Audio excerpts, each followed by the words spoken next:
Dear students and dear friends, स्वागत है अपने चैनल पॉलिटिकल साइंस एसबीएम में।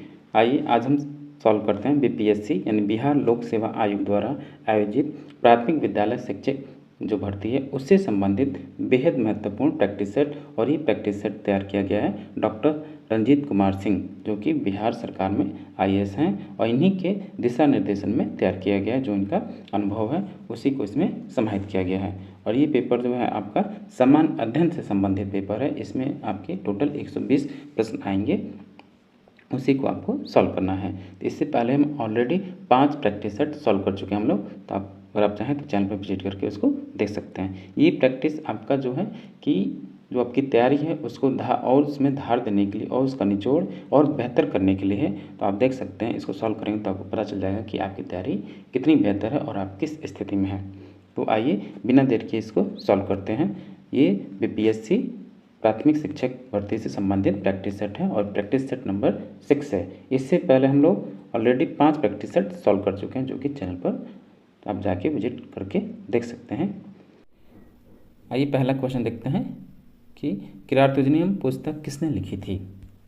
ऑप्शन देखिए, भट्टी, शूद्रक, कालिदास, उपयुक्त में से एक से अधिक या उपयुक्त में से कोई नहीं। तो किरातुजनियम पुस्तक महाकवि भारवी के द्वारा लिखी गई है और ये संस्कृत में लिखी गई है। तो चूंकि इसमें ऑप्शन में है नहीं तो इसलिए इसका आंसर होगा उपयुक्त में से कोई नहीं। और याद रहे ये जो है आपकी महाकाव्य महाभारत से इसकी कथा वस्तु ली गई है। तो इस पुस्तक के कवि कौन है? भारवी हैं या भारवी द्वारा ये पुस्तक लिखी गई है। क्वेश्चन नंबर 2 है, मंदिर वास्तुकला की द्रविड़ शैली का प्रतिनिधित्व पहचान क्या है। ये भी बेहद महत्वपूर्ण क्वेश्चन आपका कि इसका आंसर होगा विमान।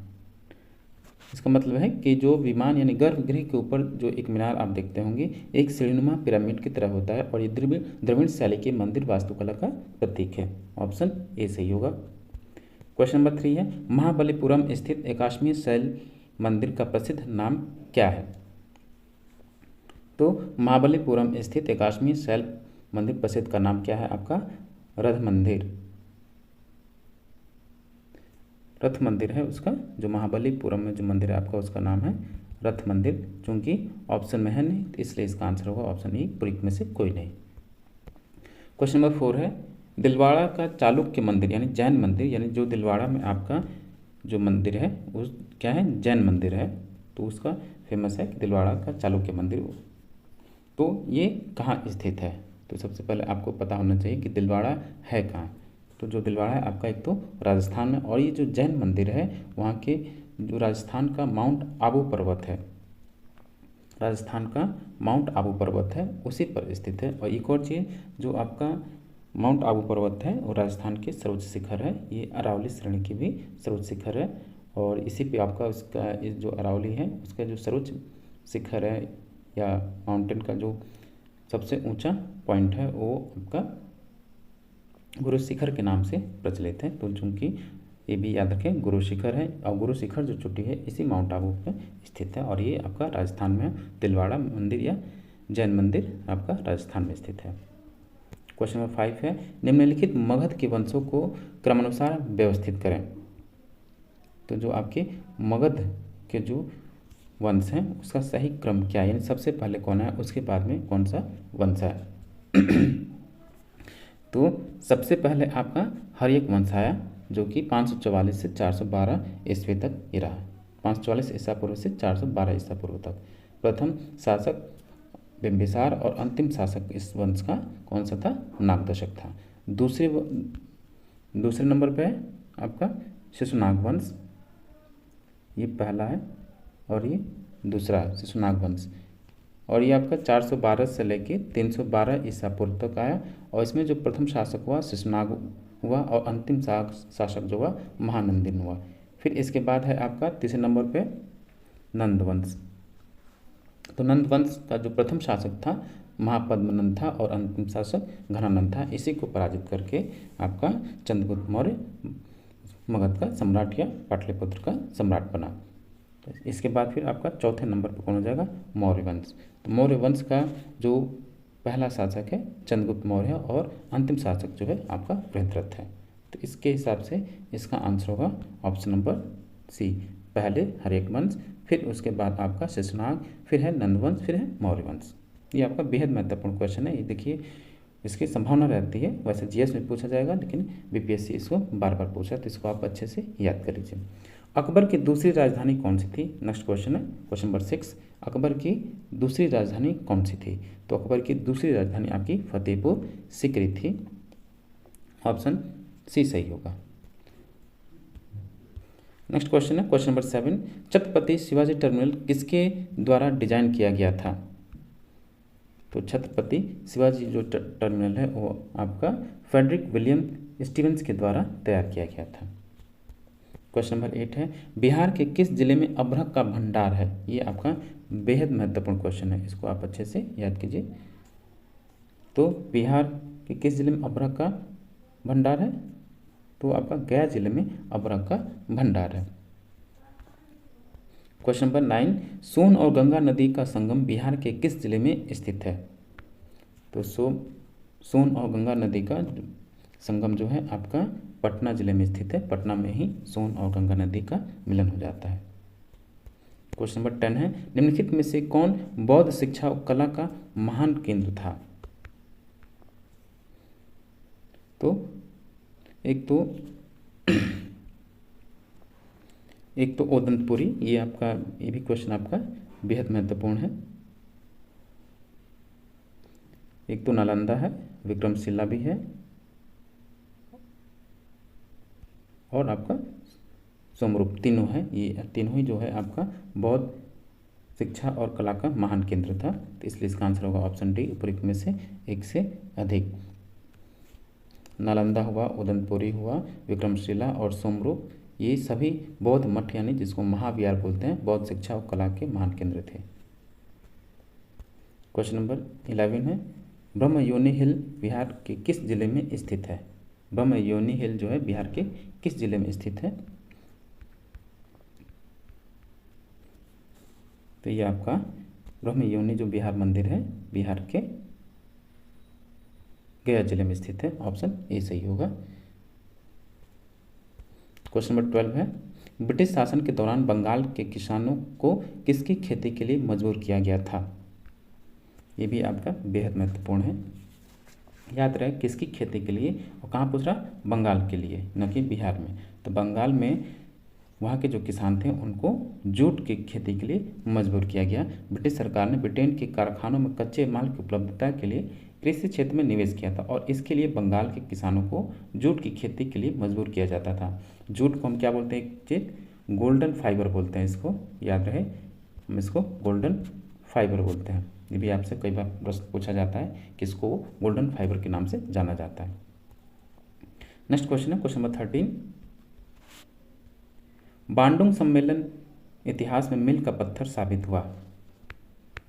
ये भी आपका बेहद महत्वपूर्ण क्वेश्चन है जीएस का। तो जो बांडुंग सम्मेलन है इतिहास में मील का पत्थर किसके लिए साबित हुआ? इंडोनेशिया चीन संबंध के लिए हुआ।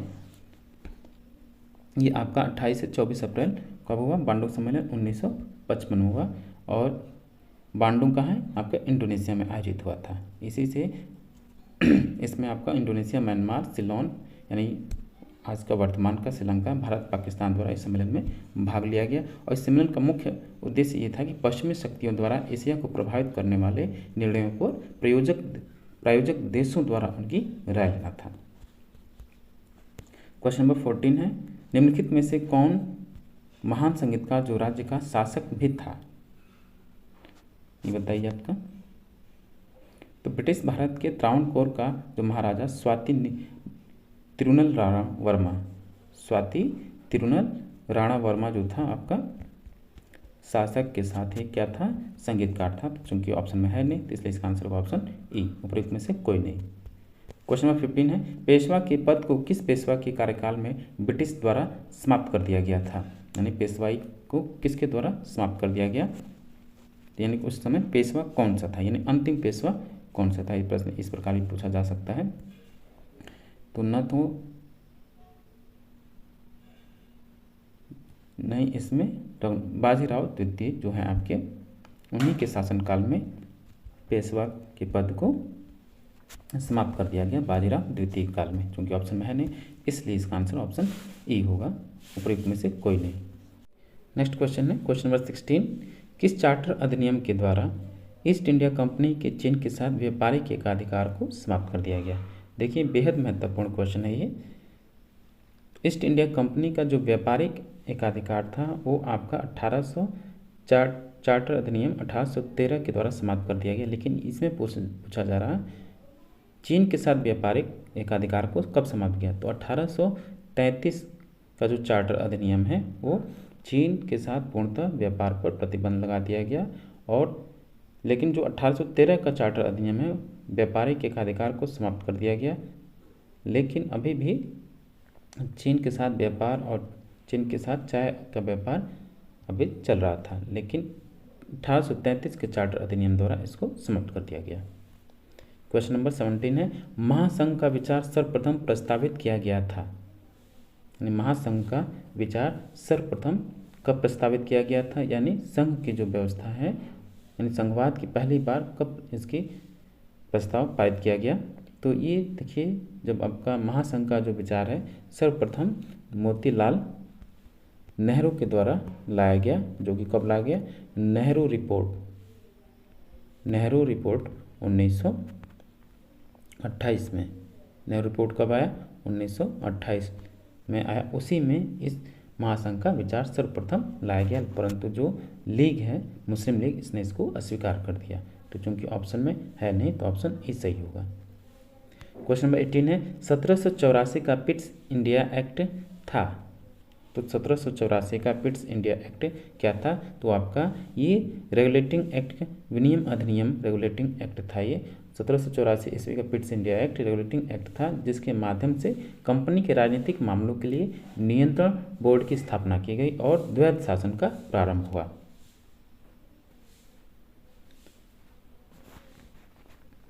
नेक्स्ट क्वेश्चन है क्वेश्चन नंबर 19, दिल्ली में केंद्रीय सचिवालय के उत्तरी और दक्षिणी ब्लॉक का वास्तुकार कौन था? केंद्रीय सचिवालय उत्तरी और दक्षिणी ब्लॉक का वास्तुकार कौन सा था?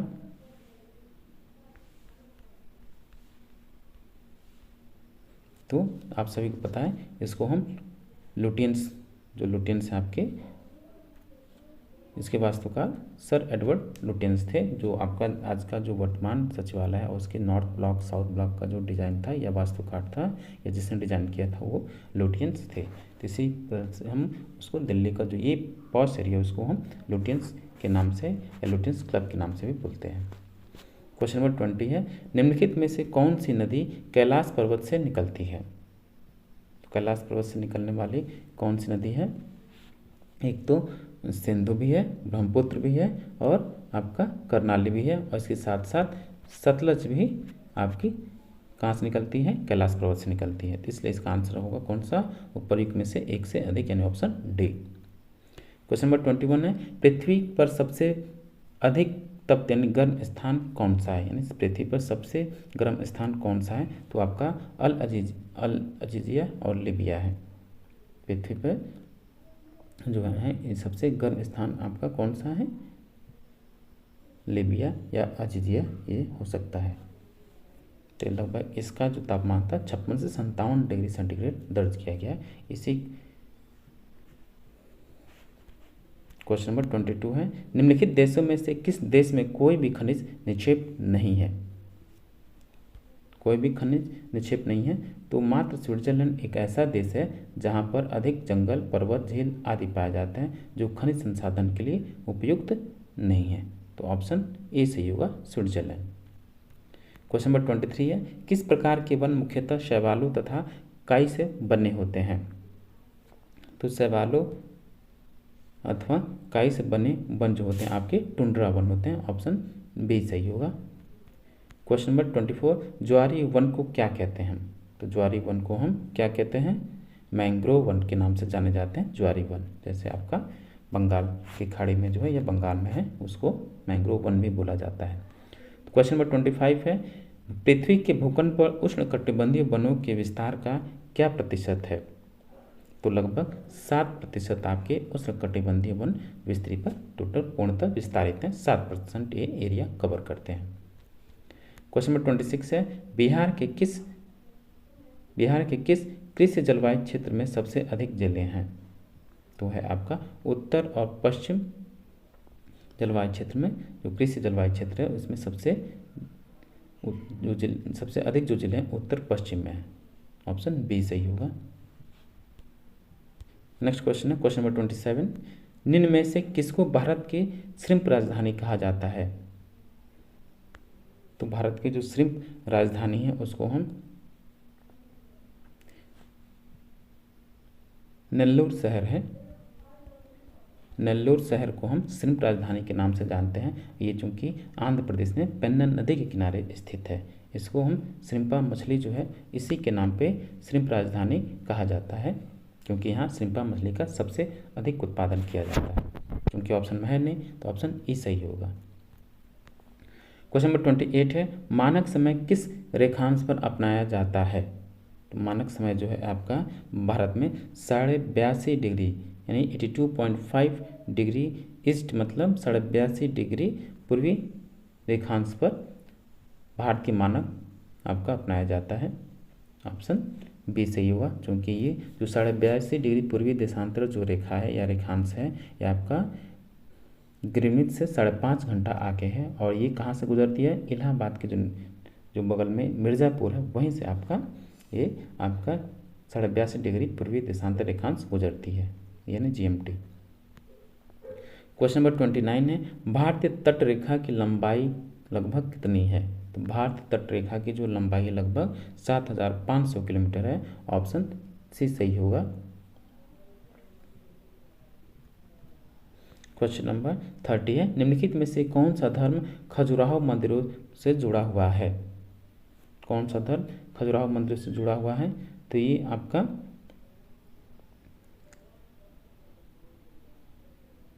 जैन हिंदू धर्म दोनों जुड़ा हुआ आपका, और खासकर इसमें जो आपके तंत्र मंत्र वाले भी हैं ये भी इसमें शामिल होते हैं। अधिकांश जो हिंदू धर्म देवी देवताओं से संबंधित है और इसमें खासकर जैन मंदिर है, और ये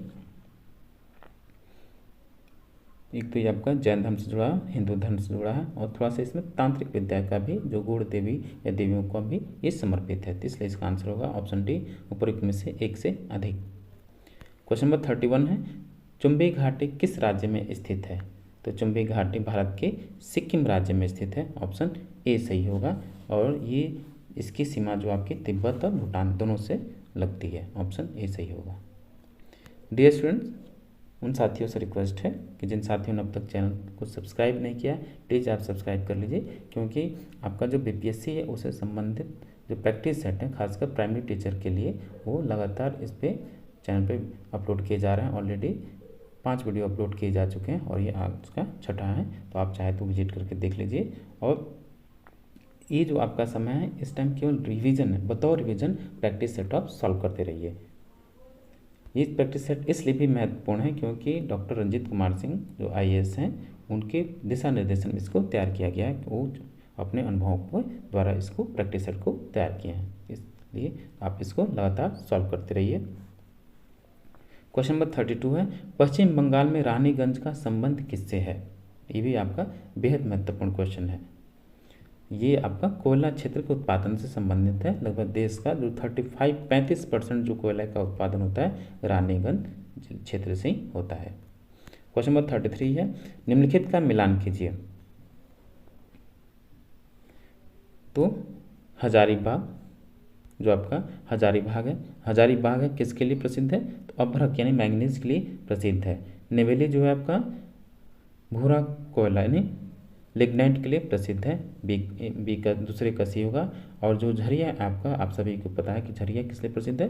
कोयले के लिए प्रसिद्ध है। और लोहा जो है राउरकेला लोहा के लिए प्रसिद्ध है, तो इसलिए इसका आंसर ऑप्शन बी सही होगा। नेक्स्ट क्वेश्चन है क्वेश्चन नंबर 34, तेस्ता और दिहांग नदियों के बीच आने वाले हिमालय के भाग को क्या कहा जाता है? तो तेस्ता और दिहांग नदियों के बीच आने वाले हिमालय को हम असम हिमालय के नाम से जानते हैं। ऑप्शन सी होगा। क्वेश्चन नंबर 35 है, निम्नलिखित में से किसको सह्याद्री पर्वतमाला भी कहा जाता है? तो सह्याद्री पर्वतमाला जो है आपको पूर्वी घाट को हम सह्याद्री पर्वतमाला भी कहते हैं। क्वेश्चन नंबर 36 है, लाभ के नवाचार सिद्धांत को किसने प्रतिपादित किया था? तो लाभ के जो नवाचार सिद्धांत हैं जोसेफ शुम्पेटर के द्वारा 1934 में प्रतिपादित किया गया। कब? 1934 में प्रतिपादित किया गया। क्वेश्चन नंबर 37 है, निम्न में से कौन सा बैंक अपने शुरुआती समय में शाही बैंक यानी इंपीरियल बैंक के नाम से जाना जाता है? देखिए बेहद महत्वपूर्ण क्वेश्चन है। इंपीरियल बैंक को हम शाही बैंक, और आप सभी को पता है जो इंपीरियल बैंक है पूरा नाम इसका क्या है?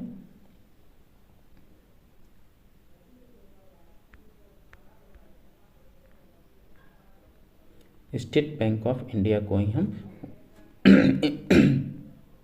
आज़ादी से पूर्व इंपीरियल बैंक के नाम से जानते थे। इस भारतीय स्टेट बैंक यानी स्टेट बैंक ऑफ इंडिया या एसबीआई को इंपीरियल बैंक के नाम से जाना जाता है। और इसका जो 1955 है राष्ट्रीयकरण कर दिया गया 1955 में। और इसकी स्थापना कब हुई थी? 1921 में इसकी स्थापना हुई। स्टेट बैंक की इंपीरियल बैंक की स्थापना 1921 में हुई।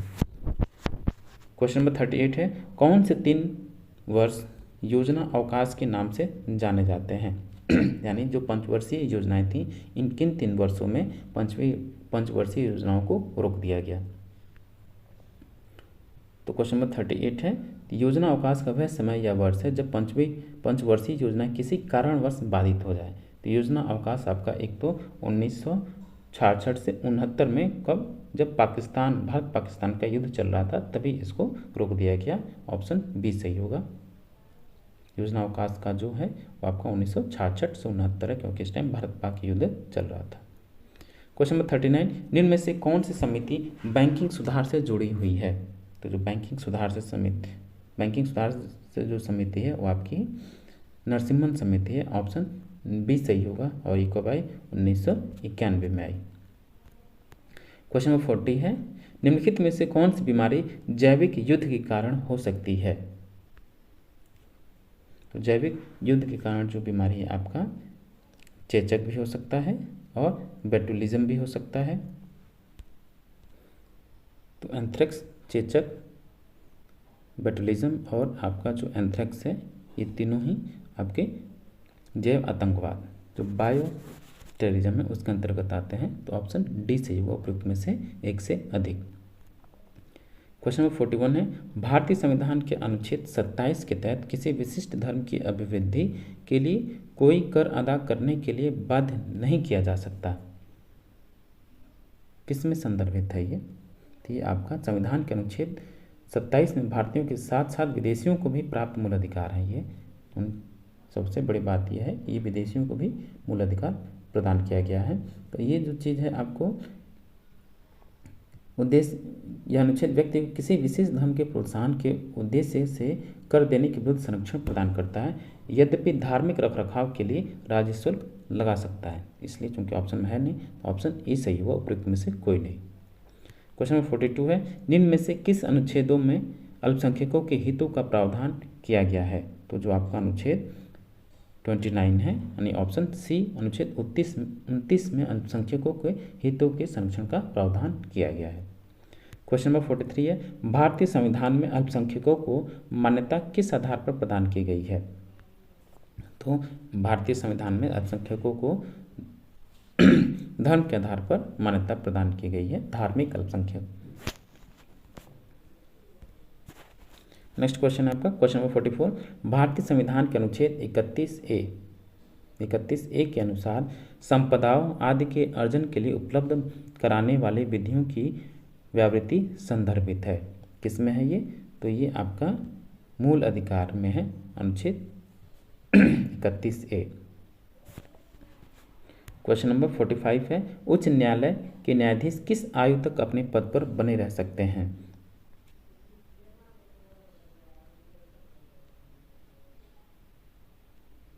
तो उच्च न्यायालय के जो न्यायाधीश हैं अपने पद पर 65 वर्ष की आयु तक बने रह सकते हैं। पहले 62 था, अब 65 है।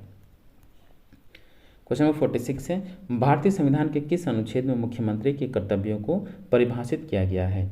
तो आपका अनुच्छेद 167 है, इसमें मुख्यमंत्री के कर्तव्यों को परिभाषित किया गया है। नेक्स्ट क्वेश्चन आपका क्वेश्चन नंबर 47, भारत में राज्यों के राज्यपालों की नियुक्ति कौन करता है? तो बेहद आसान क्वेश्चन है ये।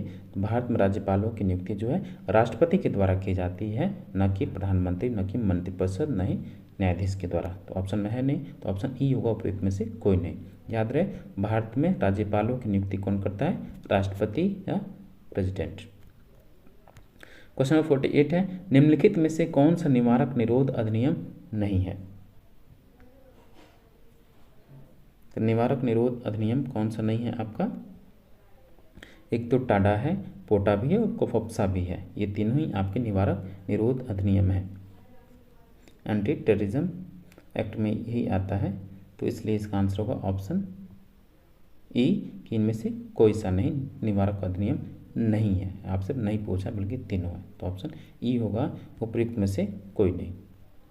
नेक्स्ट क्वेश्चन है क्वेश्चन नंबर 49, भारतीय संविधान के अनुच्छेद 24 के अनुसार कारखानों आदि में बालकों के नियोजन का प्रतिषेध संदर्भित है। कब किसमें है ये? भारतीय नागरिकों के मूल अधिकार में है। शोषण के विरुद्ध अधिकार जो आपका अनुच्छेद 23-24 है, उसी में 24 जो है कारखानों आदि में बालकों के नियोजन, यानी के कारखानों में बालकों का जो काम करने पर प्रतिबंध लगाता है। ऑप्शन ए सही होगा, ये नागरिकों को प्राप्त मूल अधिकार है। क्वेश्चन नंबर 50 है कि भारतीय संविधान के अनुच्छेद 31B के अनुसार कुछ अधिनियमों और विनियमों का विधिमान्यकरण का प्रावधान निम्न में से किसके अंतर्गत आता है? तो क्वेश्चन नंबर 50 जो है, चूंकि 31B के अनुसार, भारतीय अनुच्छेद 31B के अनुसार कुछ अधिनियमों और विनियमों का विधिमान्यकरण का जो प्रावधान है, इसे प्रथम संविधान संशोधन 1951 में जोड़ा गया। प्रथम संविधान संशोधन 1951 में, और किस सूची में? 9वीं सूची में इसको शामिल किया गया। तो चूंकि न तो इसमें राज्य सरकार है, न ही केंद्र सरकार, न ही नीति निर्देशक, तो 9वीं सूची में इसको शामिल किया गया प्रथम संविधान संशोधन 1951 के द्वारा। तो ऑप्शन ई सही होगा, उपयुक्त में से कोई नहीं। क्वेश्चन नंबर 51 है, डीजल इंजन में ईंधन को ज्वलित करने के लिए आवश्यक उच्च तापमान किसके द्वारा प्राप्त किया जाता है? तो सिलेंडरों में वायु को संपीड़ित करके। ऑप्शन सी सही होगा। क्वेश्चन नंबर 52 है, बादल किस कारण से वायुमंडल में तैरते रहते हैं? तो जो बादल है आपके पानी के नन्हे कणों से मिलकर बने होते हैं, और जिनका घनत्व तो बहुत कम होता है, जिसकी वजह से बादल हल्के हो जाते हैं, और हल्के होने के कारण बादल वायुमंडल में तैरते रहते हैं। इसका आंसर होगा ऑप्शन नंबर बी, निम्न घनत्व कम घनत्व के कारण। नेक्स्ट क्वेश्चन है क्वेश्चन नंबर 53, शब्द इंसुलेशन यानी आपतन का क्या अर्थ है? इंसुलेशन का क्या अर्थ है? तो इंसुलेशन का अर्थ है आपका पृथ्वी की सतह पर पहुंचने वाले सूर्य के विकिरण को कहते हैं हम इंसुलेशन। तो पृथ्वी की सतह पर आपका सूर्य की किरण या विकिरण पहुंचे तो उसको हम आपतन बोलते हैं या इंसुलेशन बोलते हैं, यानी आपतित सौर विकिरण। ऑप्शन बी सही होगा। क्वेश्चन नंबर 54, निम्न में से किस अभिक्रिया द्वारा रक्त का शुद्धिकरण किया जाता है? तो रक्त का जो शुद्धिकरण है, ये बेहद महत्वपूर्ण क्वेश्चन, कई बार एग्जाम में पूछा जा चुका है। तो डायलिसिस के द्वारा रक्त का शुद्धिकरण किया जाता है। क्वेश्चन नंबर 55 है, वायुमंडल का वह स्तर जो इलेक्ट्रॉन तथा धनायनों से संयोजित होता है क्या कहलाता है? तो उसको हम क्या कहते हैं? आयन मंडल। आयन मंडल में ही इलेक्ट्रॉन और उनके धनायनों का संयोजन होता है, इसलिए हम इसको आयनोस्फीयर या आयन मंडल कहते हैं। नेक्स्ट क्वेश्चन है क्वेश्चन नंबर 56, यदि बर्फ पर जल को 0 डिग्री सेल्सियस ताप पर रखा जाए तो क्या परिवर्तन होगा? तो 0 डिग्री सेल्सियस पर बर्फ तथा जल पर कोई प्रभाव नहीं पड़ेगा तथा यह अपरिवर्तित रहेंगे, क्योंकि दोनों ही 0 डिग्री पे जम जाते हैं। तो ऑप्शन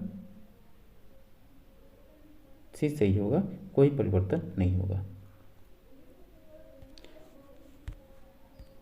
नेक्स्ट क्वेश्चन है आपका क्वेश्चन नंबर 57, मानव शरीर की कौन सी ग्रंथि पीयूष ग्रंथियों से स्रावित हार्मोन का नियंत्रण करती है? तो आपकी जो हाइपोथैलेमस ग्रंथि है, इसका आंसर होगा ये पीयूष ग्रंथियों से स्रावित हार्मोन का नियंत्रण करती है। क्वेश्चन नंबर 58 है, निम्न में से इन मनुष्य के किस ऊतक में जन्म के बाद कोशिका विभाजन नहीं होता है? तो तंत्रिका तंत्र में जन्म के बाद कोशिका विभाजन नहीं होता है। क्वेश्चन नंबर 59 है, मानव शरीर की सबसे बड़ी मिश्रित ग्रंथि कौन सी है? सबसे बड़ी मिश्रित ग्रंथि कौन सी है मानव शरीर की? तो आपका अग्नाशय है। ऑप्शन सी सही होगा। अग्नाशय, ये आपका अग्नाशय जो उदर गुहा में उपस्थित होती है तथा इसे में अंतःस्रावी और बाह्यस्रावी दोनों तरह की ग्रंथियाँ कोशिका होती हैं। क्वेश्चन नंबर 60 है आपका नेक्स्ट क्वेश्चन। डाउन सिंड्रोम से पीड़ित व्यक्ति को किस रोग से ग्रसित होने की संभावना रहती है? तो डाउन सिंड्रोम से जो व्यक्ति ग्रसित होता है उसको कौन सी बीमारी होती है? तो अल्जाइमर रोग हो सकता है उसको, option B. Question number 61, British काल में दिल्ली से पहले भारत की राजधानी कहाँ थी? तो दिल्ली से पहले जो भारत की राजधानी थी 1911 तक जब लॉर्ड हार्डिंग थे तो आपकी कलकत्ता थी, बंगाल में जो कलकत्ता है उसी दिल्ली से पहले राजधानी थी। 1911 में लॉर्ड हार्डिंग के द्वारा कलकत्ता के दरबार में इसको जो दरबार लगा उसमें बंगाल विभाजन को रद्द कर दिया गया और साथ ही जो इसकी राजधानी थी दिल्ली स्थानांतरित कर दी गई। और इस घोषणा के आधार पर ही 1911 में जो लॉर्ड हार्डिंग की जो घोषणा हुई उसी के आधार पर उड़ीसा और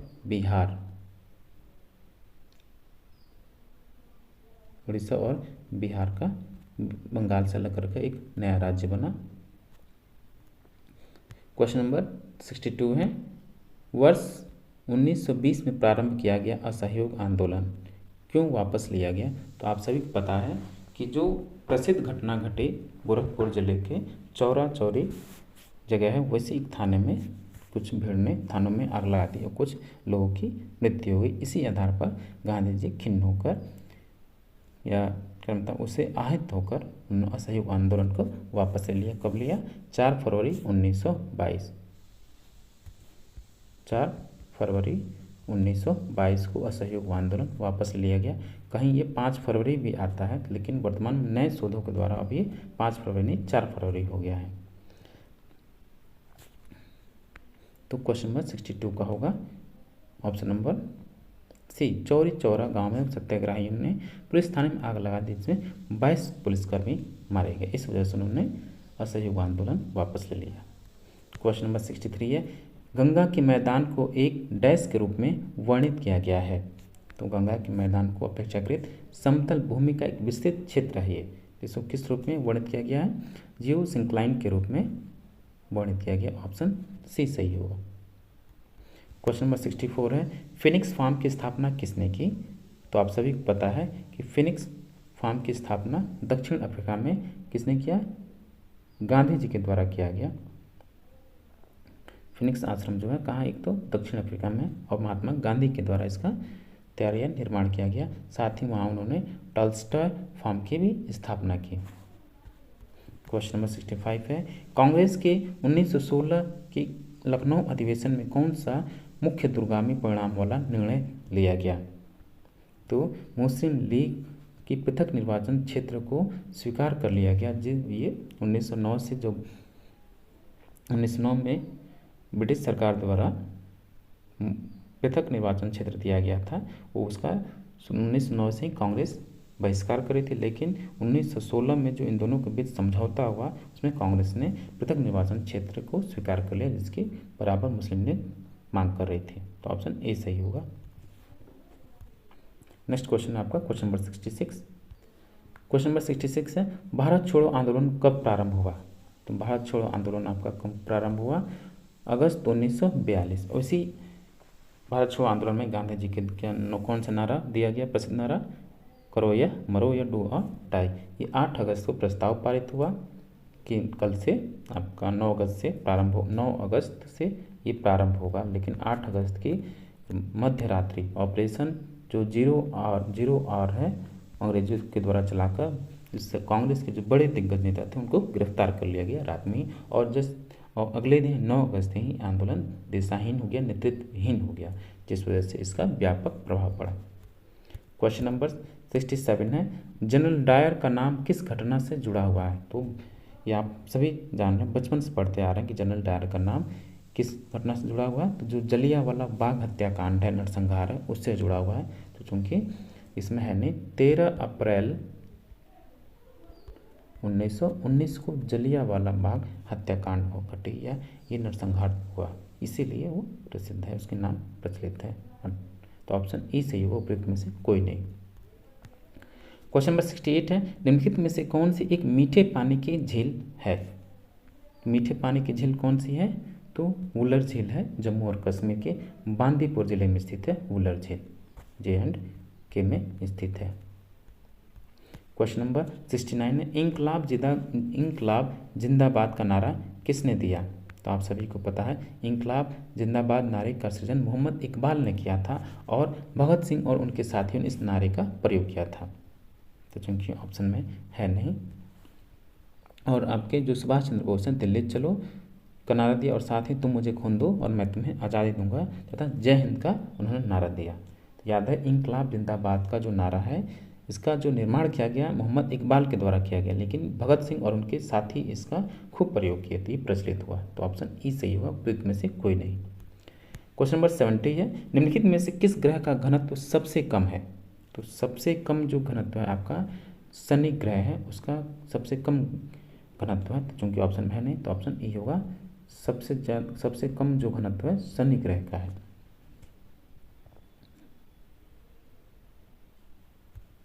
क्वेश्चन नंबर 71, निम्नलिखित में से कौन एक द्वितीयक प्रदूषक नहीं है? यानी कौन से इसमें सेकेंडरी पॉल्यूटेंट नहीं है? तो जो ऐसे प्रदूषक जो प्रत्यक्ष प्रभाव डालते हैं उसको प्राथमिक प्रदूषण कहते हैं। और फिर सल्फर डाइऑक्साइड जो है आपका ये प्राथमिक प्रदूषक है, यानी जो आपका SO2 है ये प्राथमिक प्रदूषक है, क्योंकि ये प्रत्यक्ष रूप से प्रदूषित करते हैं। और साथ ही जो ओजोन है, स्मॉग है और PNN है, ये आपके क्या है? द्वितीयक प्रदूषक हैं। द्वितीयक प्रदूषक इससे पूछा है कौन सा नहीं है, तो ऑप्शन ई, ऑप्शन सी होगा, सॉरी, क्योंकि आपका तो PN भी है, स्मॉग भी है और सल्फर डाइऑक्साइड।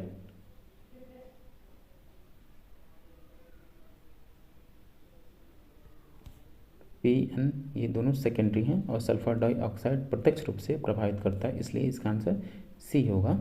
इसमें पूछा है द्वितीयक नहीं है, तो सल्फर डाइऑक्साइड प्राथमिक है, तो ऑप्शन सी इसका आंसर होगा।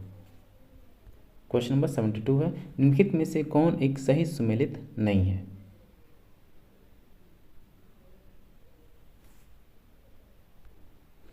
राजाजी राष्ट्रीय उद्यान हाथी के लिए प्रसिद्ध है, सही है। मानस राष्ट्रीय उद्यान हाथी के लिए प्रचलित है, ये भी सही है आपका। पेरियार राष्ट्रीय उद्यान जो है हाथियों के लिए प्रसिद्ध है, न कि हंगुल के लिए। तो ऑप्शन बी जो है ये सुमेलित नहीं है, तो ऑप्शन बी इसका राइट आंसर होगा। नेक्स्ट क्वेश्चन है क्वेश्चन नंबर 73, ये आपको मैच करना है सूची 1 और सूची 2 को। तो आइए मैच करते हैं क्वेश्चन नंबर 73 को। खनिज का क्या कारण है? खनिज आपके समाप्त हो सकते हैं, समाप्त होने योग्य हैं, ए का तीसरा सही होगा। सौर ऊर्जा जो है असमाप्त होने योग्य है, ऑप्शन बी का चौथा होगा। बायोगैस किससे मिलकर बना है? तो बायोगैस आपका मेथेन तथा कार्बन डाइऑक्साइड का मिला जुला रूप है, ये रासायनिक रूप है। वनारोपण से संबंधित क्या है? वर्षा, जितना वनारोपण होगा या कम होगा वो वर्षा से संबंधित है, इसलिए इसका जो आंसर है ऑप्शन ए सही होगा। क्वेश्चन नंबर 74 है, पर्यावरण में ग्रीन हाउस प्रभाव में वृद्धि होती है, किस वजह से ग्रीन हाउस गैसों में वृद्धि होती है? तो इसका जो मुख्य कारण है कार्बन डाइऑक्साइड के कारण, CO2 के कारण होता है। क्वेश्चन नंबर 75 है, निम्नलिखित में से कौन प्रदूषण संकेतक पौधा है? कौन सा ऐसा पौधा है जिससे जब प्रदूषण बढ़ता है तो उसे पता चल जाता है? तो ये आपका लाइकेन थैलोफाइटा है, ये प्रदूषक संकेतक है, ऑप्शन सी सही होगा। क्वेश्चन नंबर 76 है, निम्नलिखित ऊर्जा स्रोतों में से कौन सा पर्यावरण को स्वच्छ रखने के लिए सर्वोत्तम है? तो नाभिकीय ऊर्जा में विकिरण आदि के खतरे हैं, किंतु जो आपका सौर ऊर्जा जो है उसको पूर्णतः स्वच्छ एवं पर्यावरण को सुरक्षित रखने वाला कहा जाता है। एक तो पेट्रोलियम उत्पाद भी संभव नहीं है, वन उत्पाद भी और नाभिकीय, तीनों से ही पर्यावरण को क्षति होती है, लेकिन जो आपका सौर ऊर्जा है, सोलर एनर्जी, इससे किसी प्रकार का नुकसान नहीं होता है, किसी प्रकार का प्रदूषण नहीं होता है, इसलिए इसका आंसर होगा ऑप्शन ए, क्योंकि ऑप्शन में सौर ऊर्जा नहीं है। क्वेश्चन नंबर 77 है, मैच करना है। तो एक तरफ राष्ट्रीय पार्क है और ये पार्क किस राज्य में है, आपको उनसे मैच करना है। तो दाचीगाम, जो दाचीगाम है आपका J&K यानी जम्मू कश्मीर में स्थित है। पापीकोंडा जो है आपका आंध्र प्रदेश में स्थित है। और सरिस्का जो आपका है राजस्थान में और बांदीपुर कर्नाटक में है। तो इसका आंसर होगा option number B. Next question है क्वेश्चन नंबर 78, जैव विविधता का सबसे महत्वपूर्ण पहलू कौन सा है। तो जैव विविधता का जो सबसे महत्वपूर्ण है, ये किसी प्राकृतिक प्रदेश में पाई जाने वाली जंगली तथा पालतू जीव जंतु एवं पादपों को की बहुलता को जैव विविधता हम कहते हैं। जो जैव विविधता का प्रयोग सर्वप्रथम कब किया गया, 1986 में किया गया। किसके द्वारा, विल्सन ने किया था। तो चूंकि इसमें ऑप्शन है नहीं, तो इसलिए इसका आंसर होगा ऑप्शन ई, उपयुक्त में से कोई नहीं। क्वेश्चन नंबर 79 है, निम्नलिखित युग्मों में से कौन सा सही सुमेलित है। तो पारिस्थितिकी तंत्र जो है ये आपका सही सुमेलित है। किससे संबंधित है, हरे पौधों से संबंधित है आपका पारिस्थितिकी तंत्र। और पारिस्थितिकी तंत्र की जो शब्द की बात है E.G. टांसले के द्वारा दिया गया, कब, 1935 में। क्वेश्चन नंबर 80 है, चिपकू आंदोलन संबंधित है। बेहद महत्वपूर्ण क्वेश्चन है आपका। तो चिपकू आंदोलन जो है आपका किससे संबंधित है, पादप संरक्षण से, और यानी वन जो वनों की कटाई से संबंधित है आपका चिपकू आंदोलन। और ये आपने बहुगुणा का नाम सुना होगा, ये उन्हीं के संचालन में वो केंद्रित था उत्तराखंड में। तब तो ये उत्तर प्रदेश में था, अब चला गया उत्तराखंड में। क्वेश्चन नंबर 81 है, भारत में जैव विविधता की दृष्टि से संतृप्त क्षेत्र निम्न में से कौन सा है। तो जैव विविधता की दृष्टि से सबसे संतृप्त है, सबसे लाभकारी, वो आपका पश्चिमी घाट है। ऑप्शन बी सही होगा, पश्चिमी घाट। क्वेश्चन नंबर 82 है, जैव विविधता के कम होने का मुख्य कारण क्या है। तो जैव विविधता का जो कम होने का सबसे मुख्य कारण है आपका प्राकृतिक संसाधनों का दोहन तथा औद्योगिक उत्पादन एवं नगरीकरण को बढ़ावा देने के उद्देश्य से प्राकृतिक वास का विनाश किया जाना, और जो जैव विविधता को कम होने के मुख्य कारण है। तो चूंकि ऑप्शन है नहीं, तो ऑप्शन ई सही होगा, उपयुक्त में से कोई नहीं। क्वेश्चन नंबर 83 है, निम्नलिखित में से किसे मेगा डाइवर्स देश के रूप में जाना जाता है। तो मेगा डाइवर्स देश के रूप में किसको जानते हैं, तो ऑस्ट्रेलिया को हम मेगा डाइवर्स के रूप में जानते हैं। क्वेश्चन नंबर 84 है, भारत में गिद्धों की कमी की अत्यधिक वृद्धि का क्या मुख्य कारण है। भारत में गिद्धों की संख्या में लगातार कमी होने का जो मुख्य कारण है, जो जानवरों में दर्द निवारक जो दवा दिया जाता है डाइक्लोफेनेक का नाम सुने होंगे, जानवरों को दर्द निवारक दवा दिया जाता है, उसी की वजह से इनमें भारतीय गिद्धों में की संख्या में बेहद निराशाजनक कमी हो रही है। क्वेश्चन नंबर 85 है, सिगरेट की धुएं में मुख्य प्रदूषक है, यानी जो सिगरेट के धुआं से निकलता है उसमें कौन सा मुख्य प्रदूषक है, मेन पॉल्यूटेंट कौन सा है। तो कार्बन मोनोऑक्साइड और बेंजीन, ऑप्शन सी सही होगा। क्वेश्चन नंबर 86 है, दिन में से कहाँ आर्सेनिक द्वारा जल प्रदूषण सर्वाधिक है। तो आर्सेनिक द्वारा जल प्रदूषण सबसे ज़्यादा कहाँ है, पश्चिम बंगाल के जो 7 जिले हैं उसमें सबसे ज़्यादा है। और इससे जो आपका कौन सा रोग होता है, ब्लैक फुट का नाम सुने होंगे आप, ब्लैक फुट नामक रोग हो जाता है। और कहाँ, ये वेस्ट बंगाल में सबसे ज़्यादा पाया जाता है, लेकिन ऑप्शन में है नहीं, तो ऑप्शन ई होगा, उपयुक्त में से कोई नहीं। क्वेश्चन नंबर 87 है, निम्न में से किस आर्थिक सर्वेक्षण में पहली बार धारणीय विकास और जलवायु परिवर्तन सस्टेनेबल डेवलपमेंट का नवीन अध्याय जोड़ा गया। Sustainable development and climate change सबसे पहले कब जोड़ा गया, तो 2011-12 में, ऑप्शन बी सही होगा। नेक्स्ट क्वेश्चन है क्वेश्चन नंबर 88 कि निम्न में से कौन सा कथन सही है। तो निम्न में से कौन सा कथन सही है आपका, कि जैव मंडलीय पारिस्थितिकी तंत्र में ऊर्जा का प्रवाह एक दिशा में होता है, ये आपका सही है, ऑप्शन ए सही होगा। क्वेश्चन नंबर 89 है, निम्न में से कौन सा जल लवणता प्रवणता को दर्शाता है। कौन सा जल लवणता प्रवणता को दर्शाता है, तो सागरीय ताप प्रवणता, क्योंकि हेलोक्लाइन है ऑप्शन बी, ये आपकी जल लवणता प्रवणता को दर्शाता है। जो सागरीय ताप प्रवणता को थर्मोक्लाइन, जल प्रवणता को हेप्लोक्लाइन बोला जाता है और घनत्व प्रवणता को पाइनोक्लाइन व जलीय रसायन को केमोक्लाइन में व्यक्त किया जाता है। तो जल लवणता को प्रवणता को व्यक्त करने वाला जो है हेलोक्लाइन है, ऑप्शन बी सही होगा। क्वेश्चन नंबर 90 है, निम्न में से किससे जलवायु परिवर्तन का क्रायोजेनिक संकेतक प्राप्त किया जाता है? क्वेश्चन नंबर 90 का आंसर होगा option A ice score, option A होगा आइस स्कोर। आइस स्कोर के पिघलने से जलवायु परिवर्तन का क्रायोजेनिक संकेतक प्राप्त किया जाता है, ऑप्शन ए सही होगा। तो डियर स्टूडेंट्स, ये था इसमें जीएस का सेक्शन क्वेश्चन नंबर 90 तक। उसके बाद चूँकि मैथ्स और रीजनिंग है तो इसको केवल हम लोग डायरेक्ट आंसर बता दे रहे हैं, आप वीडियो पॉज करके आंसर देख लीजिएगा। तो 91 का आंसर होगा ऑप्शन नंबर सी 20।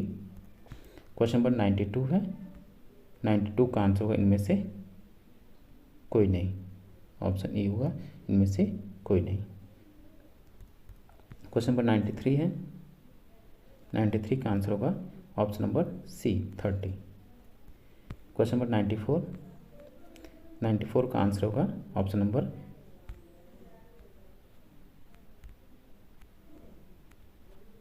का ऑप्शन है बी। और क्वेश्चन नंबर 95 है आपका, तो 95 का आंसर होगा ऑप्शन ई, कोई नहीं, इसका आंसर 24 होगा। क्वेश्चन नंबर 96 है,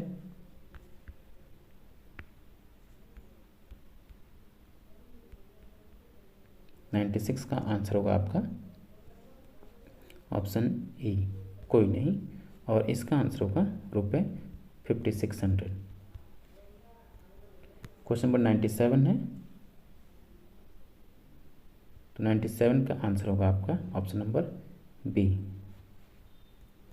98 का आंसर होगा ऑप्शन नंबर ई, उपयुक्त में से कोई नहीं। क्वेश्चन नंबर 99 है, तो 99 का आंसर होगा ऑप्शन नंबर ई, कोई नहीं, इसका आंसर होगा 12:5। क्वेश्चन नंबर 100,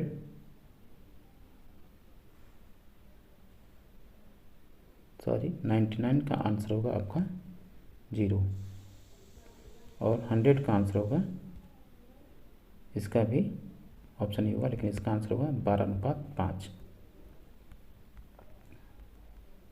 क्वेश्चन नंबर 101 का भी आंसर होगा आपका ऑप्शन नंबर ई, कुल 70 घंटे आना चाहिए इसका आंसर। क्वेश्चन नंबर 102, इसका आंसर होगा option number B. Question number 103 का आंसर होगा option number C 0।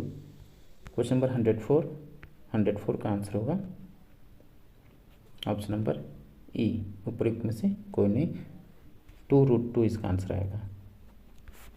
Question number 105, तो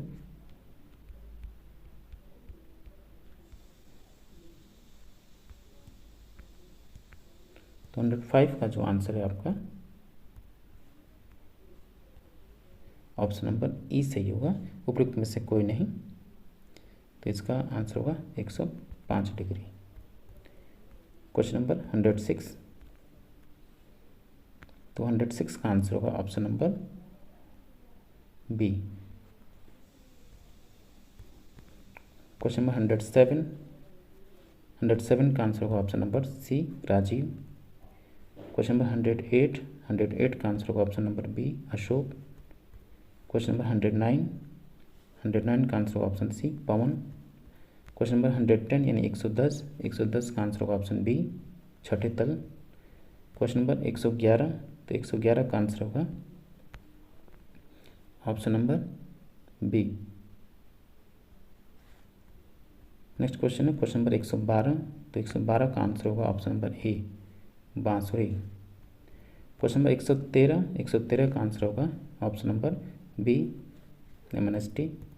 क्वेश्चन नंबर 114, तो 114 का आंसर है ऑप्शन ए 156। क्वेश्चन नंबर 115, 115 का आंसर होगा ऑप्शन ए सफ़ेद। क्वेश्चन नंबर 116, तो 116 का आंसर है ऑप्शन ए। क्वेश्चन नंबर 117, 117 का आंसर होगा उपयुक्त में से कोई नहीं, ऑप्शन ई। क्वेश्चन नंबर 118, 118 का होगा option B, option B. Question number 119, तो 119 का आंसर होगा ऑप्शन नंबर सी। और 120 है क्वेश्चन नंबर, लास्ट क्वेश्चन आपका, ऑप्शन नंबर सी सही होगा इसका, मॉनिटर, मॉनिटर इसका सही आंसर होगा। तो डियर स्टूडेंट्स, ये था आपका बीपीएससी प्राथमिक टीचर भर्ती के लिए प्रैक्टिस सेट नंबर 6।